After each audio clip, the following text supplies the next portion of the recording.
এবার প্লেয়ার নয়, কোচ হয়ে জাতীয় দলে ফিরছেন থিয়াগো সিলভা। হ্যাঁ দর্শক, এই চাঞ্চল্যকর তথ্য ফাঁস গণমাধ্যম জুড়ে। বিস্তারিত জানুন পুরো ভিডিওতে। দীর্ঘ ক্যারিয়ারে ব্রাজিলের হয়ে রক্ষণভাগের এক স্তম্ভ ছিলেন ব্রাজিল তারকা থিয়াগো সিলভা। ক্লাব ও আন্তর্জাতিক ফুটবলে তার অভিজ্ঞতা অতুলনীয়। খেলোয়াড় হিসাবে অবসরের পর এবার কোচিংয়েও নতুন অধ্যায়ে পা রাখছেন। ব্রাজিল ফুটবল ফেডারেশন জানিয়েছেন সিলভা হবেন দলের সহকারী কোচ। প্রধান কোচ কার্লো আনচেলত্তির অধীনেই কাজ করবেন তিনি। দল গঠন ও রক্ষণভাগের কৌশল তৈরিতে বড় ভূমিকা রাখবেন সিলভা। তার উপস্থিতি তরুণ খেলোয়াড়দের জন্য অনুপ্রেরণা হবে বলে আশা করা হচ্ছে। বিশ্বকাপের প্রস্তুতিতে এই পরিবর্তনের বড় পদক্ষেপ মনে করা হচ্ছে।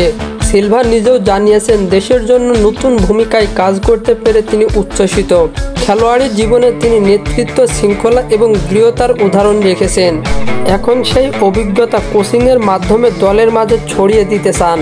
তিনি বলেছেন, আমি মাঠে নেমে লড়েছি, এবার মাঠের বাইরে থেকেও লড়ব। ব্রাজিলের রক্ষণভাগে গত কয়েক বছর ধরে কিছুটা দুর্বল ছিল। সিলভার অভিজ্ঞতা ও মজবুত করতে সাহায্য করবে বলে আশা করছেন বিশ্লেষকেরা।